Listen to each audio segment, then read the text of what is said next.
Hello, everyone, and welcome back to the podcast. Today, I have a very special guest. Charlotte Milda is joining us. Hello, Charlotte. Hi, Michelle. Thank you so much for having me on. Thank you for coming. Now, a little bit about Charlotte. Charlotte is an intuitive soul contract reader. She's a spiritual teacher, personal growth mentor. She says your name says it all. Hence why we are chatting today. And she's passionate about helping you connect with your true self and become the best version of who you are. With a unique approach to soul contract interpretation, Charlotte guides others on their journey of self-discovery using transformational tools that tap into your soul's essence, unlock your full potential, and step into your life with clarity, purpose, and deep confidence in who you are meant to be. Ah, I love it. Oh my That's gosh. so much in common.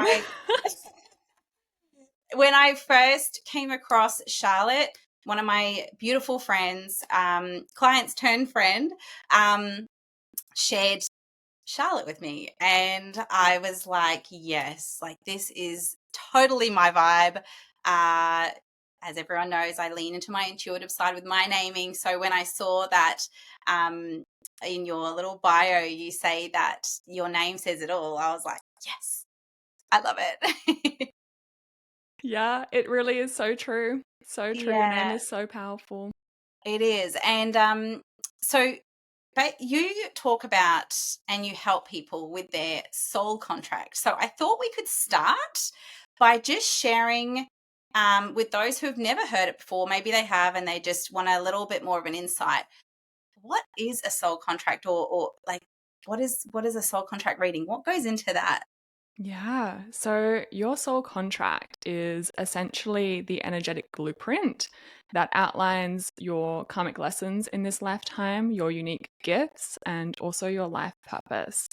And this blueprint is hidden within the sound of vibration of your name. So essentially, what I read is I read the vibrational imprint that your name really puts out into the world, because your name is truly echoing what your soul intended to experience in this lifetime. And I help you reconnect with that and interpret that for you so that you can reconnect with your name, but also reconnect to your true essence. That is so cool. And I really think, and I do talk about this often, that um, you know, your name really, like I feel like it was meant for you. It was chosen for you somehow. And yeah, sometimes it's hard to put that into words. So I feel like that's what you do, is like make it make sense. Yeah, I provide structure to what you do ultimately. And through the lens of the soul contract system and what I work with, is we choose our own name. And we very much are communicating to our parents or anyone that has influence over what name we get throughout the Mm, pregnancy, even while we're here in any way. This is why naming can be so magical and so intuitive, because it really is a very magical process. And what we're doing is we're trying to communicate the sort of vibration, the vibrational imprint that we want to represent us in this lifetime. Because if you think about your name, this is the first point of your individual identity in the way in which you communicate who you are with the world before you can even speak. So it holds a lot of weight, and it's really communicating and bridging you with the experiences and the people and the opportunities that your soul intended to experience in this lifetime. So it's communicating your intention as a soul. And so when it comes to your name, you choose your name. That is the intention, to choose your name. And the parents of the channel and anyone that has naming influence, someone like yourself, that's why you receive so much intuitive downloading, yeah. because the souls are like, oh, this feels really good for me. These are the Yeah. names that I'm loving. Can you please share this with my parents or anyone that has influence? So it's such a magical process, but it's one that very few people know about. And so I think that this work is really important to become conscious of, but also just surrender to simultaneously. Yes. I like got shivers when you were saying that, because it's actually like I always say, look for the signs. Look for the signs. Like, and when someone I'll randomly share a name, and then I'll say, I know this is meant for someone. I don't know who, but I know someone needs, even if it's the most wild out there name. And then not long after, they'll see it, which, with the Instagram algorithm, you don't know who's going to see your work, whether they follow you or not. And then next minute someone will message or comment and say, that's the name I wrote down this morning, or like, and then I go, that this is for you. Like, this is the sign for you. And it's like, it's channeled through me. Absolutely. So I totally believe that, yeah, the name is gifted to you well before you're even here. It's such a cool thought. It's such a cool thought. And as a parent or naming a child, or even, navigating your own name change, your job is just to be open and receptive to those signs, is to just be open. And that can be really difficult because our human likes to control and predict and protect. But the more intuitive approach is just be open, be curious, like explore signs, watch TV shows and look at number plates and just be open, because you never know how it's going to come through. Yeah, I say, I always say be open to all the possibilities. So when someone kind of comes to me with a brief, and I tend to sometimes like go into this, I always go into my intuitive side, and sometimes I'll share names that aren't even on the brief, because I'm like, for some reason, I need to share this name out of thousands of millions of names in the world. And I feel like that must be what it is. It's just this like intuitive pull to share that with the parents. But yeah, I also do like little collections where it's like names I see in the wild, and it could be like street signs, like completely random, but trying to just share with people that the names can be seen anywhere. It's not just the names that you know or have heard of. There's such a Absolutely. huge, diverse collection of names that, yeah, can be sent to you in so many different forms. So many different ways. And like, absolutely have your baby names list. Like, I think that's great. But you probably seen it time and time again where someone's like, oh, from the earliest age, I knew I was going to call my child this. And then they name their child and they look at their child when they're here and go, that ain't it. That's not them. And they have to kind of like go into this process of, what do I do now? And that can be really disorientating too. And so have the list and have the names that you like, that is incredibly, supportive and beautiful, but also be open to change, be open to it not feeling right, or just there being something that, doesn't quite connect, because it is supposed to be a very intuitive process. And the more you can be open and receptive to that, and the less you try and control and keep things really predictable and simple, the less you're likely to be thrown off if you are like, hang on a minute, this just doesn't feel right, but I don't know why. And it can be really disorientating. And as you've probably seen with your clients, a lot of mixed emotions. You're going through a lot of change already, let alone all of this confusion and how disorientating and you might have had a picture picture in your mind of what it would be, and then it's all of a sudden it doesn't feel like that anymore.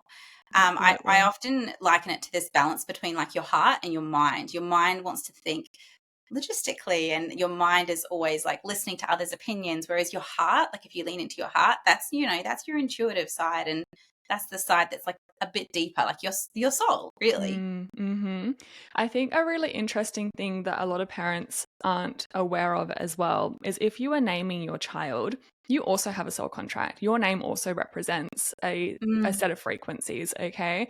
And so often when we like a name, it's because that name complements and interacts with our personal soul contract well. Now, for most of us, through the lens of the soul contract, our children have karmic ties with us. We're here to figure stuff out together, okay? And so when you're naming a child where maybe they are carrying a talent that is our personal karmic pattern, it can feel crunchy and you can feel resistance towards naming them that, even though that's your predestined path with your child and it's part of your purpose and a part of the experience we're here to have together. So when we're stuck in our karmic patterns, certain names are going to feel crunchy. We're going to have resistance towards them for whatever reason, because they're triggering us and our own personal soul contract. So that is also really important to be aware of, that when you are naming, this is why it has to come from the heart more so than the head, but also a combination of both, because so much of the time we have to put ourselves aside and really truly ask, what is it that this child wants? What frequency, what name accurately represents who they are? Because ultimately they're who they are. Their soul doesn't change. You can't protect them with their name.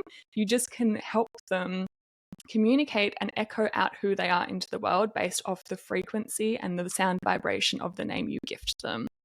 That's so cool. And so often people will say things like, think about when they become an adult. Like this kind of, it's almost like every day I see this basically, where it's like, oh, that's great as a baby, but not as an adult, or that's great as an adult, but not so much as a baby. And, I believe that, like, and you probably do too, like their name is made for them, and it's going to grow with them and evolve with them. So what would you say to people that are thinking like, is this too much of like a childlike name? How will they be Grandma Millie or whatever it might be, Yeah, I hear you. I think at the end of the day, you can never get it wrong. Okay, you just can't get it wrong Mm. because initially the name, even if it just feels a little bit funky and it doesn't feel quite right, initially the name, you'll be able to play with it. As they get older, if they don't want to be Millie anymore, they'll change their name. They might change their name into Milds, or elongate it, or change their name altogether. Like, we really do have free will here. So yes, it is beautiful to choose a name that feels like them.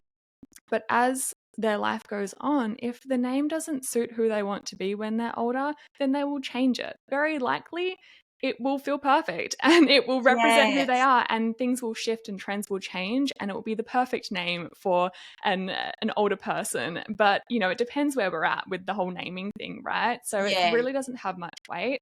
I think when it comes to the name, it really is our own choice. And a lot of what I share is the opportunity and the invitation to reclaim your power when it comes to your name, because there's such a narrative that our name is given to us. It's a label. It's, something that we just had to take on and we had no choice in, but that is actually so far from the truth. And Mm. people will learn, in time, that you can reclaim your power here. You can choose whether to change your name. You can, Yeah. play with nicknames. You can really exercise free will here. And so, of course, you want to gift your child a name that feels like them. But if it doesn't later on in life, you can't get it wrong. They'll change their name. What they intended to do here, they're going to do regardless. But all you can do is really support them in that. And if that feels like them now, if they feel like a Millie, then go for it, because they are a Millie. Yeah. So I think sometimes that's there's this real pull between, like, push and pull between, like, picking the perfect name and making sure that it's absolutely perfect. And then it's like this other side where it's like, well, what if it's not? And then what if I only like a name and I don't love it? What if I have heaps of names?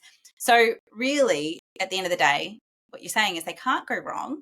And if the name that they feel most drawn to choose is the right name, but it could evolve, and that's okay too. Yeah. Yeah.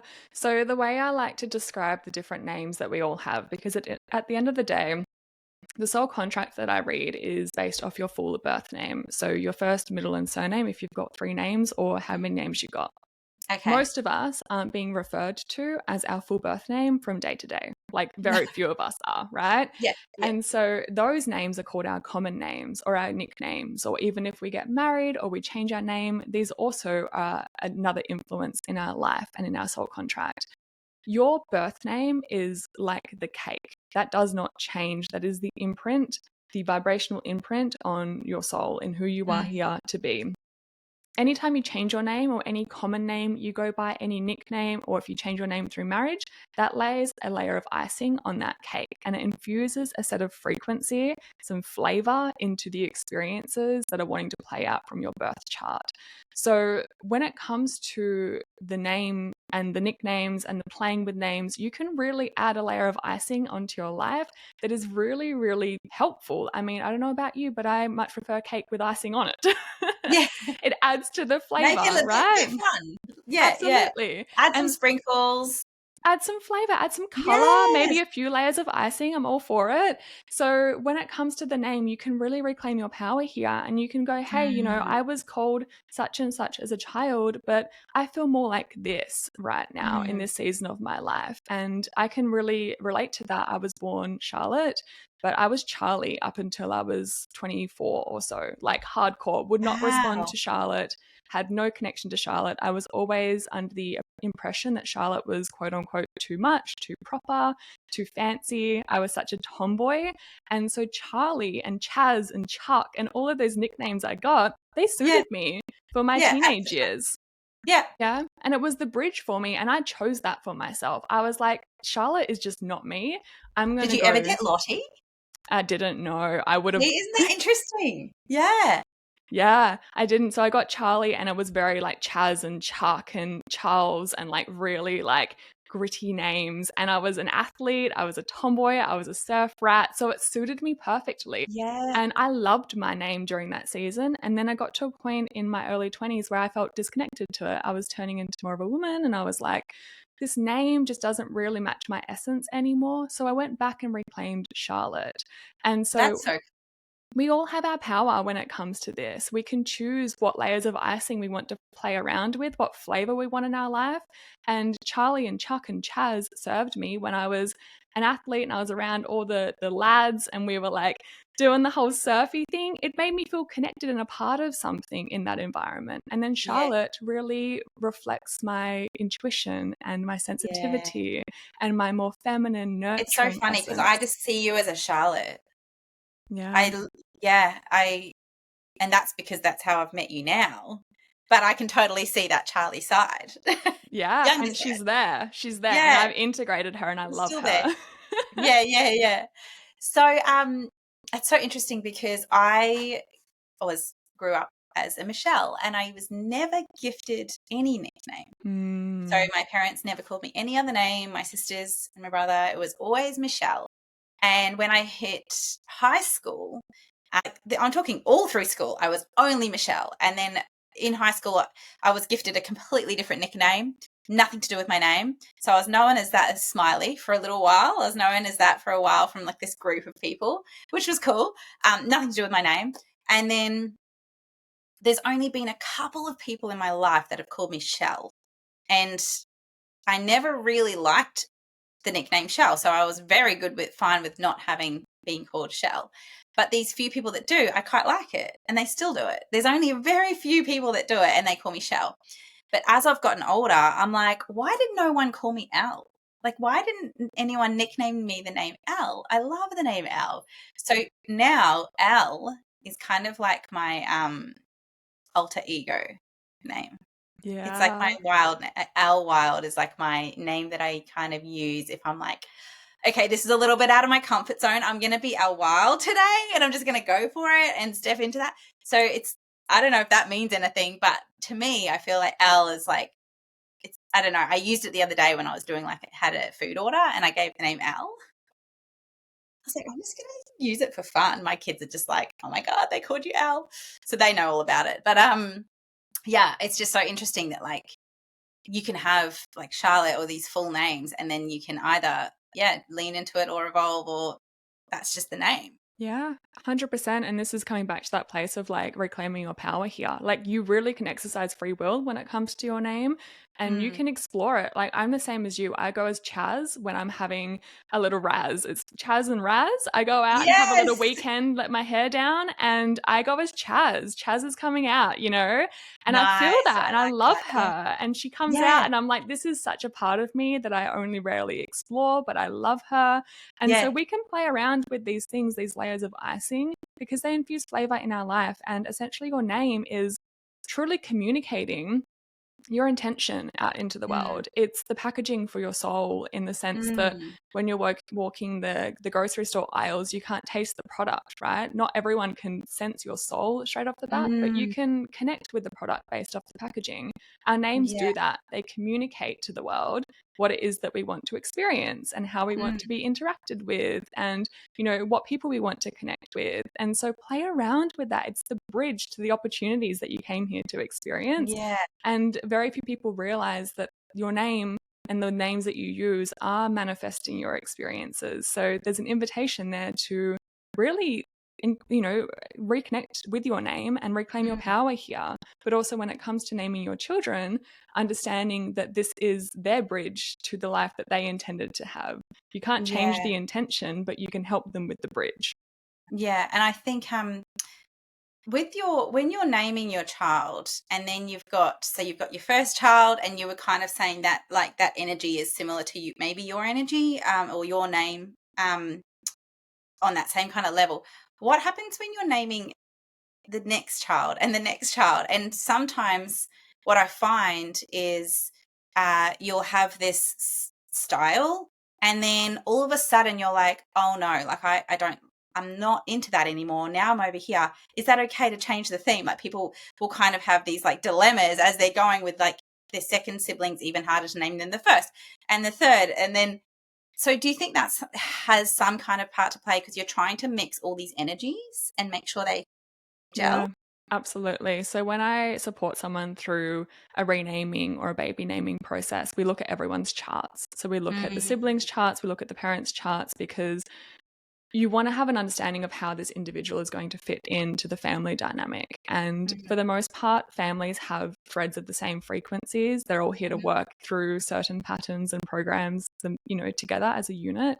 And so it is important to feel as though the chart is harmonious in a sense. However, some souls are just here to be the black sheep, to blow stuff up, to come in and to I open feel like that's doors. with her child. Absolutely.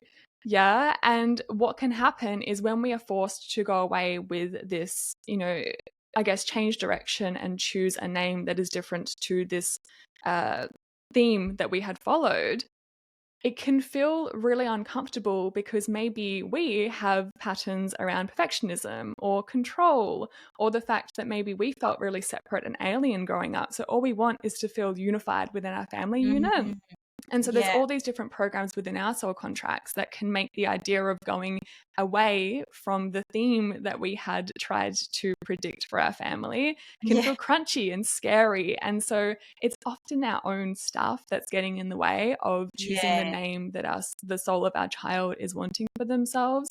And when it comes to that, if you're feeling like there's some dissonance here, this theme doesn't fit this individual and this soul that wants to come through, it's so important to listen to that and to mm, explore it. You don't have to act on it, but just be open to it and see what it's bringing up for you. Why does mm, it feel uncomfortable? What are the stories?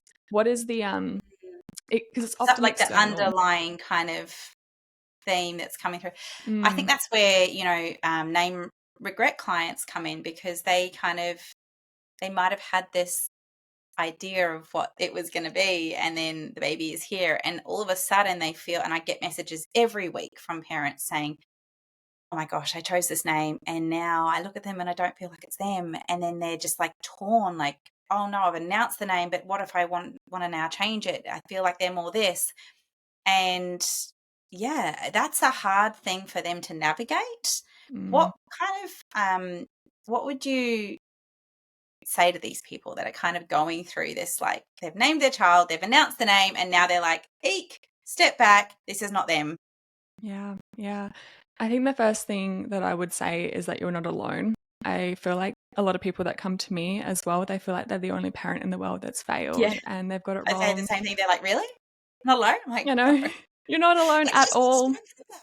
It's not spoken about. And people that do, I applaud them because the courage that it takes to come out and to share that experience. I've seen a few videos lately actually go quite viral on social media, of Yes. parents coming out and sharing their experience and renaming their child. And I'm just celebrating because it's so Yeah, important to if have you this look at the conversation. comments, everyone celebrates it. There's very minimal pushback. Yeah. Yeah. It's something that needs to be spoken more about because it's such a common experience and you'd probably get it a lot more than people would know, but people are so ashamed to discuss that and to have that conversation or to speak about it. And Mm, often that's because it's our own stuff, that the shame and the guilt can be awful when it comes to this. yeah. When I have a client that comes to me with this experience, the first thing that they need to know is that it wasn't wrong. You did what you could with the love and the intention and, the state that you were in when you chose the naming. We have to do it so quickly. We have to go, oh, here's a child. Here's a name that's going to manifest their life Some in each and every people in moment. some areas, they have to name it before they leave the hospital. In Mm, others, like in Australia, we've got about 6 to 8 weeks to really choose the name, but some, they do. They have to name it the minute before they leave. They've just met this baby. it's wild. It's wild. And, on that, if you can be more patient and you can be Mhm. more open, because so often we have a name, then the child comes, we meet the essence of the child and we're like, that's not it. And so it's so common for things to be changed last minute, you know? And so it Yeah. is so hard when we're forced to make this naming decision so early on. And so, of course, you've got so much pressure on you. Like, it's okay to make a bit of a misjudgment. And it's not like it was wrong, because that name, every single time we look at it, it's that contract is always there. It's always served its Oh, purpose. It's not a that complete. must be really a lovely feeling for parents, though, even if they do change it, to know, oh no, that's actually, that was part of the journey and that was meant for them for that little little bit of time. Mhm. That would be nice, a nice feeling for them. Yeah, it really is, because it's so in so many different ways too. Every time it's different, but that name will always be important in some way. It may not Yeah. feel like them, it may not accurately represent their essence, but there is an element of that contract that is their blueprint. It's who, you know, their vibrational imprint on the world for those initial years of their life. And it's okay for that to no longer align with who they are a month or 2 or 3 or 4 or 5 years down the track, or even later. Like, it's okay for that name to not ring true anymore, you know, as they develop their personality, as they begin to communicate more with you. Like, it's very natural to go, hang on a minute, this name doesn't really accurately represent the essence of who you are. Yeah. Yeah, yeah. And so when uh if say a parent is, they've got their long list and they're trying to come down to their short list, and then do you then help them kind of like look at all of the little, put the pieces together and kind of help them narrow down to like one or two that might just be like absolutely aligned prior to birth? Do you find that you have parents coming to you before they're due, or are a lot of them coming after and they're going, oh, something doesn't feel right? So for me personally, I only really insert myself in the after, because I Mm, really like them to, you know, have the space. already have that feel. Yeah, Yeah, yeah, because one of the things that does come with my work is you can control, or try to control. Our human wants to control and predict. And so yeah. when you can start pulling charts, like, I know for me, even, you know, with my own journey and my own journey of having children, there's an anxiety there. There's a lot that I know when it comes to your name. And so the last thing that I want to do is to provide this insight to parents that allows them to have a level of control, because there is, no matter how hard I try and communicate this, we still have this idea that there are quote unquote good and bad, or easy and difficult contracts. And that as a parent, naturally, you're going to want to protect your child from a difficult contract. There's no such thing as a Yes, difficult one, but we do have yeah. opinions based off certain experiences or lessons or things that, you know, some people experience around us. We may go, oh, well, I don't want my child to have that, you know? So there Mhm. is, there's, it's just one of those things that I personally don't feel comfortable being in and a part of with the system that I work with. But as far Mm, as understanding their child and, you know, going through the renaming process after potentially not having the right name or feeling as though there's some dissonance there, that's something that I really love to support, because I think the biggest thing about all of this is more so supporting the parent in understanding that they're not fixing a mistake, that they're not having to fix yes. anything, that they didn't get anything wrong, that it's more just an evolution of what their child wants to communicate with the world, and Yeah. it's adding onto what it is that they already understand and experience and relate. And so that in itself is really important, because then that in that relief, it opens up opportunity, it opens up curiosity, and it allows them All to the then, possibilities. and then they connect back to their Um, intuition, because their yeah. voice and their programming and their conditioning and all of the shame and the guilt isn't suppressing all of their instinct and all of their intuition. That has space now to breathe. And so, what I essentially do is I just open up a container for the intuition to play about, you know, bring a Mm, voice to the soul whispers of the child, and we can just play with charts. And does this feel like them? Does this feel like them? And through that, it is a much more natural, much more empowering, much more like, I don't even know what the word is. It's just such a beautiful process, because mm, often when I meet these individuals, there's just, it's heavy, there's so much shame, there's so much yeah. hurt, There's and the it can guilt. be so much guilt. And so it's just really shifting that into a curiosity, into an openness, into feeling really empowered so that they can ultimately make the decision And it's themselves. okay. It's all okay. It's It's all all playing out okay. how it's meant to play out. When I was naming my firstborn, who is turning 15 this year, I chose the name very early on. Like, I'm talking 16 weeks before we even knew if it was a boy or a girl. Wow. We had our boy name. We found out that it was a boy, and it was locked in. I didn't sway once. We both loved it. And when he was born, that was him. And it was very easy. And it just felt like, and it wasn't a name that we'd discussed prior. It wasn't like it was my childhood name or anything like that. It was just a name that we both loved, and we just both went, that's the one. Like, it just was so easy. And I really felt like I was so stoked that I had the name before he was born. And then with my second, we were tossing up names the whole entire time, right until about 2 weeks before. And the interesting thing is we had 2 names that we were down to. And my firstborn, we had told him the names his 2 weeks before due date. And he continually said one name over and over and over again. He wouldn't say the other name. He was just like, it was like, he was like, no. And so we went with the name that he kept saying, Baby Kai, Baby Kai. And so we went with that name because he just continually said it. So we actually did choose his name before birth, but very close to it. And so it was just after those 2, I thought for my third, I was like, I really want to have the name chosen before birth. And then something switched in me.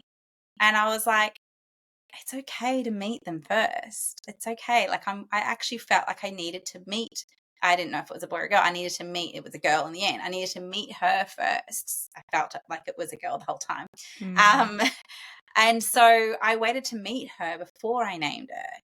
So it's interesting how it kind of evolved and changed. It went from like really early knowing to like kind of near the end. Then Taj chose his name, and then right at the end, and then with Aria, we met her first and had all these names on the table. So I don't know how that, like, what that means. Yeah.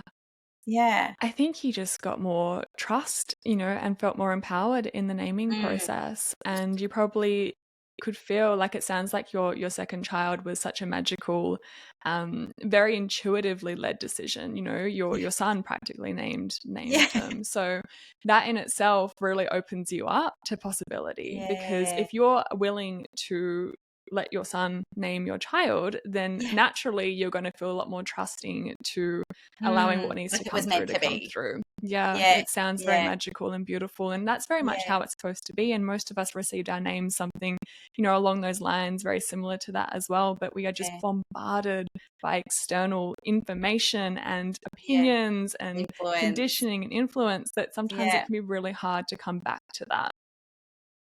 Since my experience, I kind of lent into that. Like, it's okay to not know the name before the baby is born. It's okay. I used to think, why do people not have a name? They've had 9 months to choose, all those like little ideas of what it should be. And then, yeah, with my girl, it threw that all out the window, and I realized it's okay to wait. And so I often will have parents messaging me or, contacting me like, I only got 5 weeks to go. Like, I have to have this name. I'm like, it's okay. Take the pressure off. Like, you don't have to have this specific timeline. And I think that's, that can help with that, them leaning into all the possibilities if they just kind of release the timeline a little and go, it's okay if I meet my baby first. Yeah, absolutely. And Yeah. have a few names that you're playing with as well. It's really Mm. hard when you fixate on one or a couple, because that makes it really rigid. It's really hard to open up from there. But if it feels Mm-hmm. nice to have a few names that feel good, then absolutely, because I can also understand the anxiety of knowing that when you meet your child, you only have, a handful of days to really make the decision, if that. And Mm. so there is kind of this anxiety that comes with that, also on top of the fact that like you're in no state to be Yeah. like, it's been a big couple Making of days big for you. decisions. Yeah, no, definitely go in with a couple of names. Don't go in empty-handed. Yeah, but also be completely open, because it's Yeah. always in those moments where you try and control and you try and predict that the universe is like, oh, we're Mm. not playing that game. Like, you're going to get a child that's going to feel different to the name that you've chosen. It's going to Yeah, throw you yeah. off a little bit. So it's really good just to have that openness about you, so you're not completely thrown when that is the case, or if that does, feel like it happens for Yeah. you. So how I'm just going to circle back slightly. Mm-hmm. I'm just interested to know how you got into this work. Like, was there something that happened in your Yeah. life, that led you to this, or yeah. Yeah. So for me, my mum changed my name multiple times growing up through not only did I have Charlotte and Charlie kind of playing out simultaneously, but I also had my surname change many times, just depending on what relationship she was in. She had this idea or this wanting to be a strong family unit, which is also something that Yeah. I see a lot where, the parents want to have the same name as the children, and that's Yes. also a whole thing in itself. Mm. And so she changed my name multiple times throughout my childhood. And when I left home, which was quite early, I was carrying a surname of one of her partners who used to be a father figure for me, but he no longer was in my life. And I was also going by Charlie. And so my name just felt so not me. It felt completely separate. I kind of didn't love it. It felt like a bit of a burden. It reminded me of, the father figure that no longer wanted anything to do with me. So it just wasn't great. And I couldn't stand in my sense of self, behind it and feel strong and empowered in that. So I always had this subtle sense of oh, my name's just not it.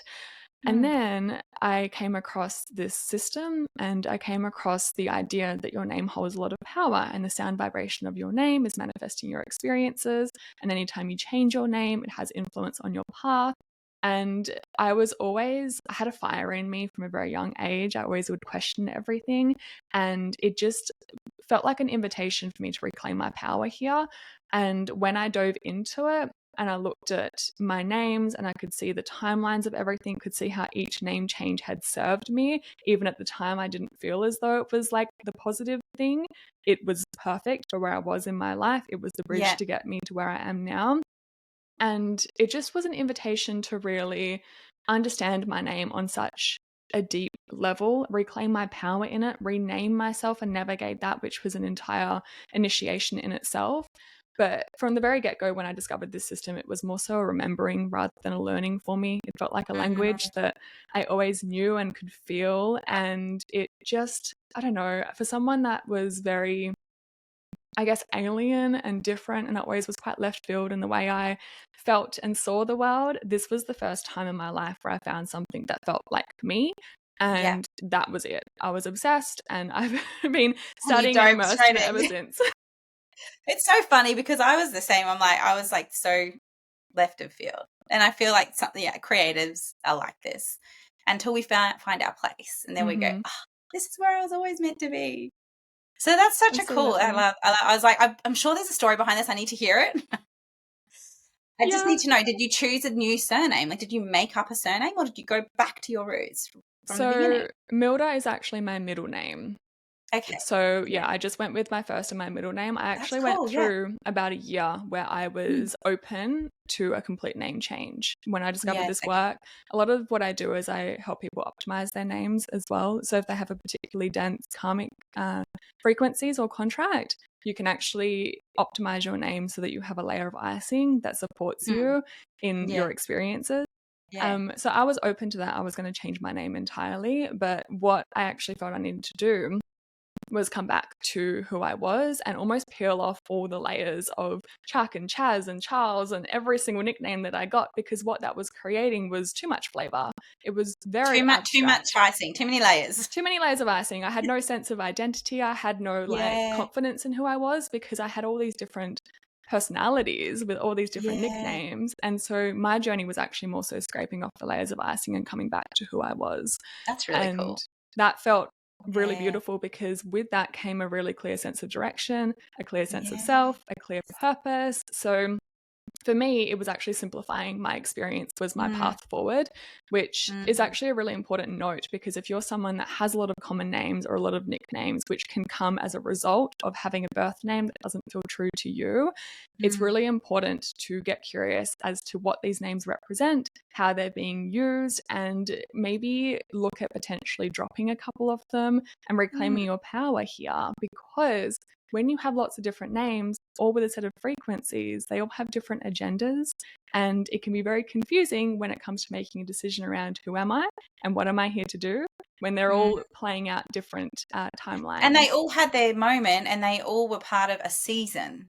Absolutely. And I think that's where, going right back to like the parents choosing the name for their child, it is the right name in that season. It is exactly the right name. And whether they keep it, change it, evolve, add names, whatever it might be, I think, yeah, knowing deep down that that was part of the season and part of the soul contract at the start or in the middle or wherever it was meant to be.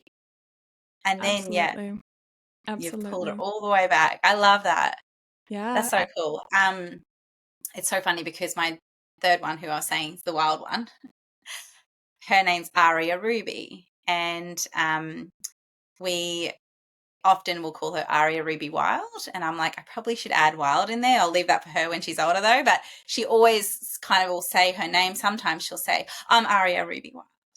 I know. And I feel like that's, something that she might take on. She might not. I don't know. But just like in this season of her life, we nickname her Aria Ruby Wild.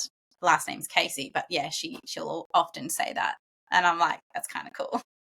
That's like a star name. Like it's one of those names where you see and it's like just a star. Just sounds like a celebrity. Yeah. It's Yes. unreal.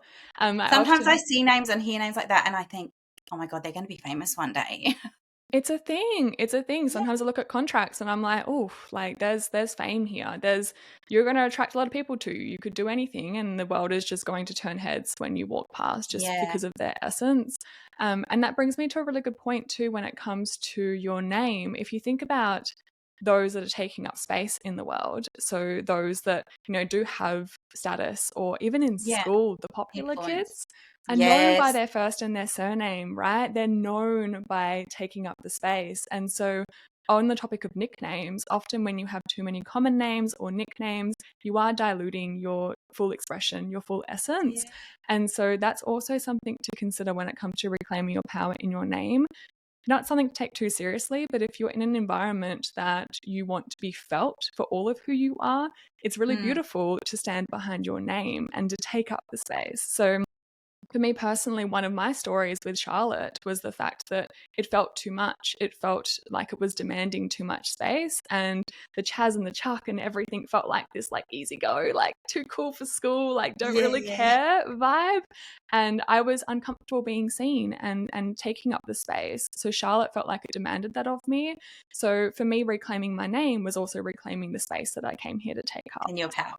Yeah. Absolutely. And so anyone that's working with And it's names, okay to take up space. it's okay. It's beautiful. Yeah. Like, look at your little Yeah. girl. Like, she Yeah. sounds powerful. She's going to go out into the Mm. world, and because of her name and owning that, she's going to communicate a certain like essence and a certain intention without having to actually communicate and say that intention itself. Just her introducing herself does it, through her essence. Yeah.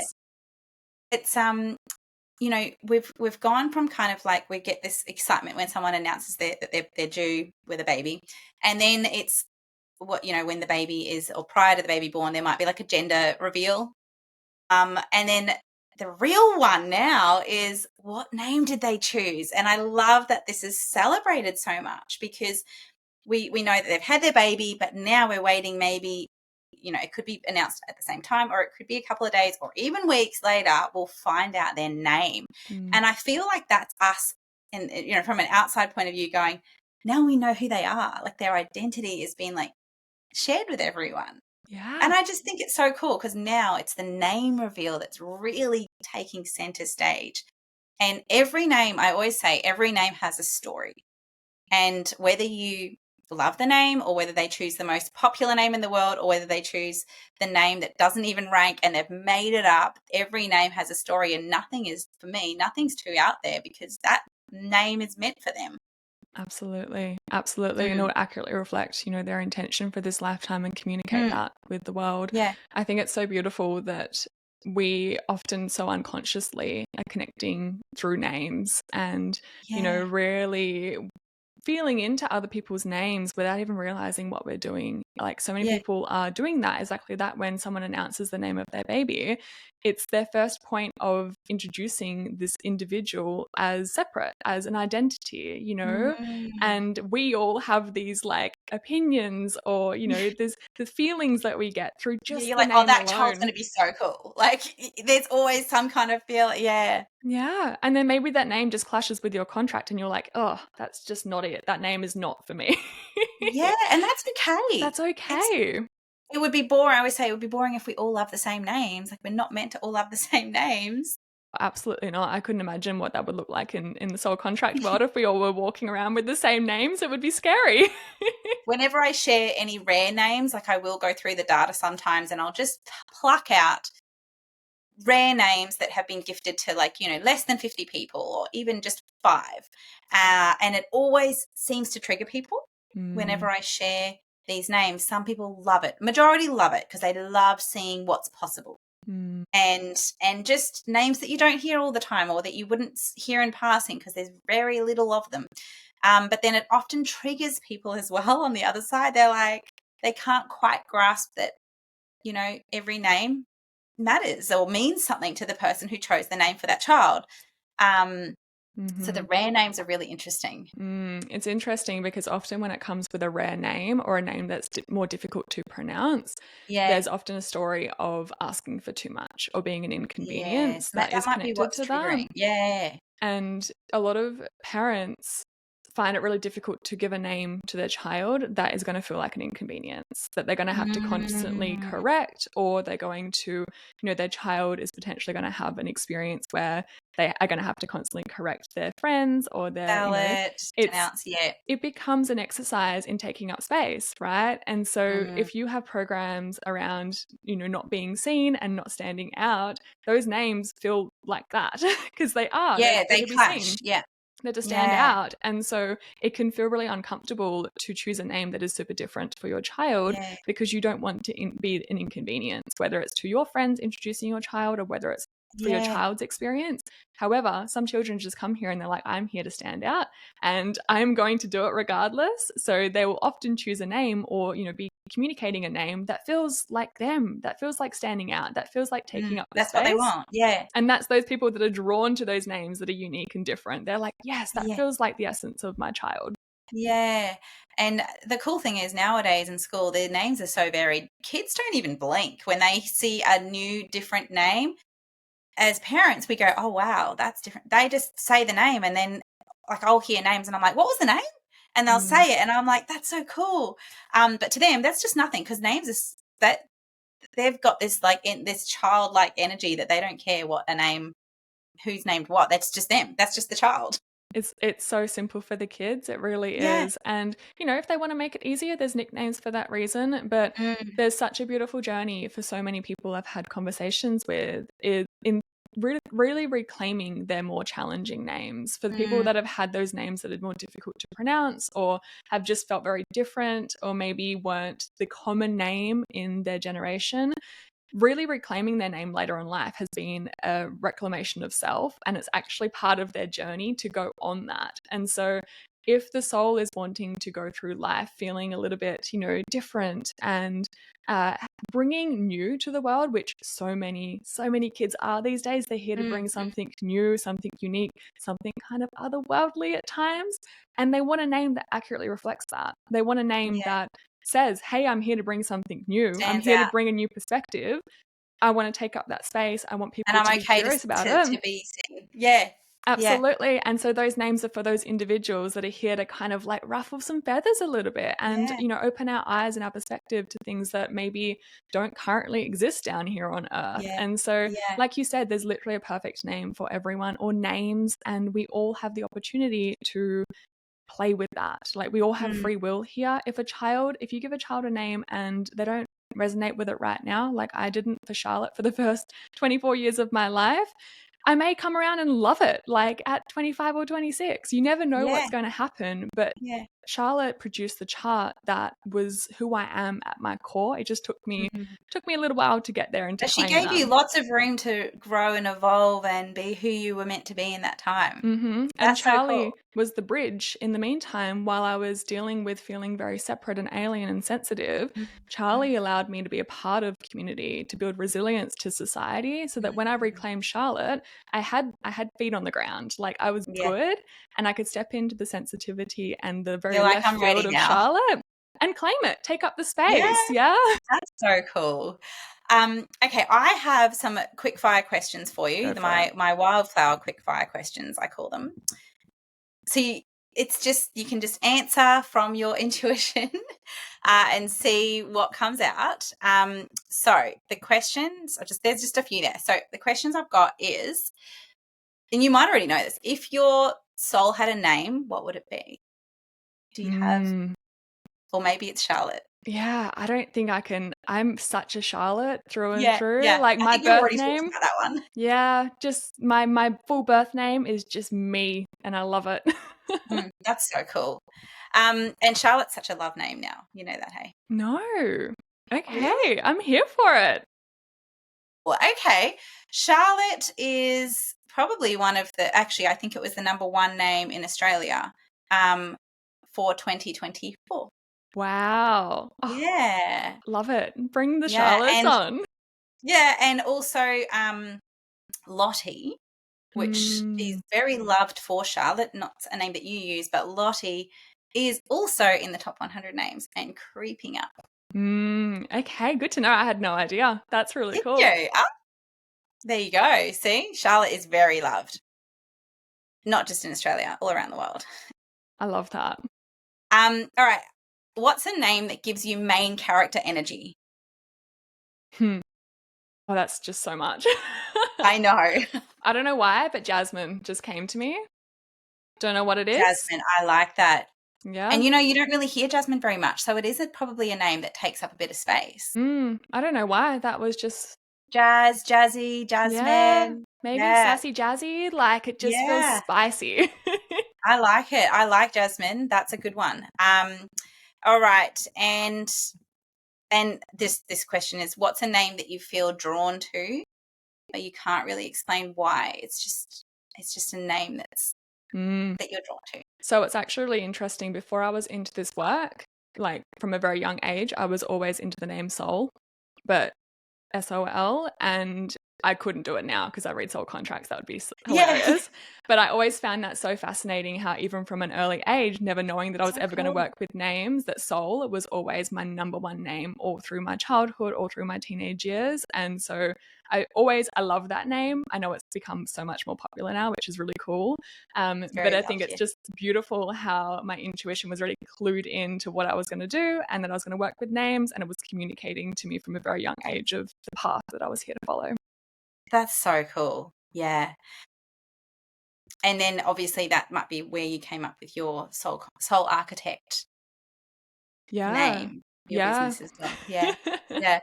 Yeah, actually. And that's the thing. Yeah, names are not just for babies and people, but for our businesses, and they come through in all different ways. Absolutely. Yeah, business names are a whole different separate area of this work. Yeah.